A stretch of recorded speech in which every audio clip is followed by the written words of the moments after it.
Do you understand these rights as they've been read to you? Oh, I'm no fool. I'm not going to talk until I have a lawyer here. Thank the Lord. Oh.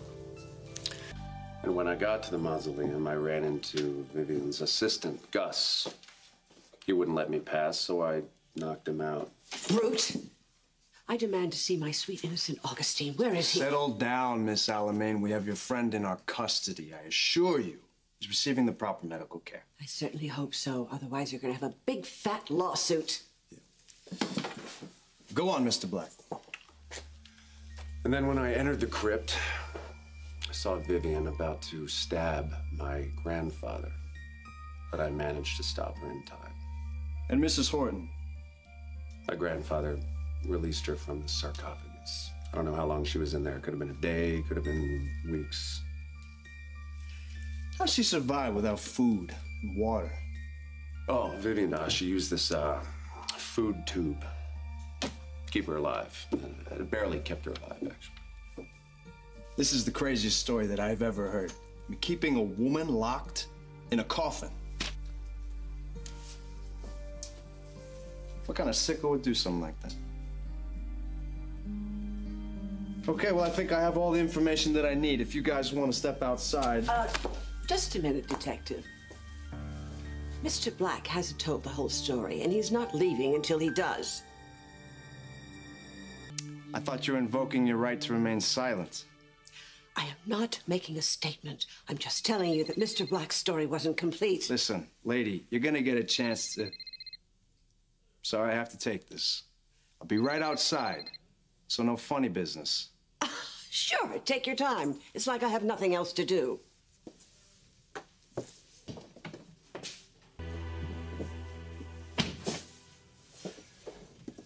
Sorry that took so long. I had your statement typed up. Do you have anything to add? No, I don't. Great. So yeah, just sign right there.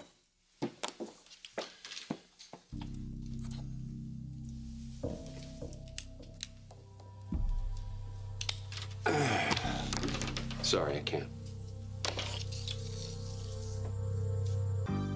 So, Mr. Black, are you ready to sign the statement implicating Miss Alamein and Mrs. Horton's imprisonment? Sorry, I can't. Why not? Who am I speaking to? Hanson. Detective Hanson. Well, Detective, I would like to have a minute to talk with my grandson and my wife. I'm sorry, sir. You're gonna have to wait outside. Oh, I'm sorry. I didn't introduce myself. Kiriakis. Victor Kiriakis. Perhaps you know my son, Bo. Police Commissioner Brady? Yeah, of course I do. Well, I would consider it a personal favor if I could just have a few minutes with my family. I'll get a cup of coffee. Thank you.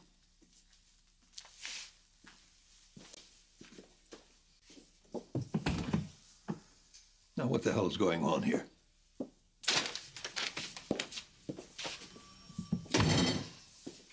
Well, if it isn't young Hanson. Your son called the squad. He's on his way here now. I actually needed to revise my statement. This is the good one. So, the first was what? What, a lie? No, of course not. My grandson just realized he had some of the details wrong. So if you'll just shred that other copy, take it off the computer, whatever you have to do. It's for your time and trouble. Have you and your significant other ever toured the Greek Isles? I'm not using my yacht next month. I'd be ashamed to have it sit idle. It's very nice. Thanks.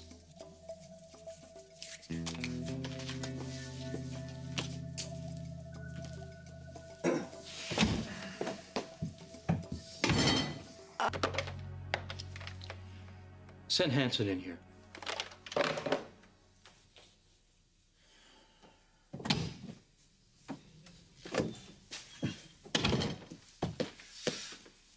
You wanted to talk to me, sir?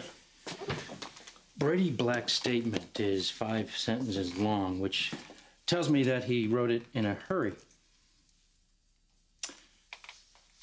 Although he was in this room for quite some time, as you told me. And it's no help at all, which leads me to believe that he's covered something up.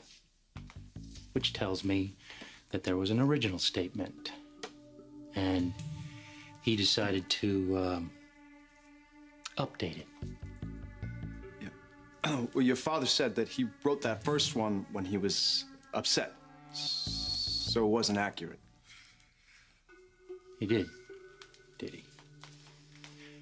Well, I would like to read that original statement. It no longer exists. Because my father told you that's the way I wanted it. Well, he's wrong. Consider what you have in your pocket, your severance. You're fired now. Get the hell out of my sight. Yes, sir.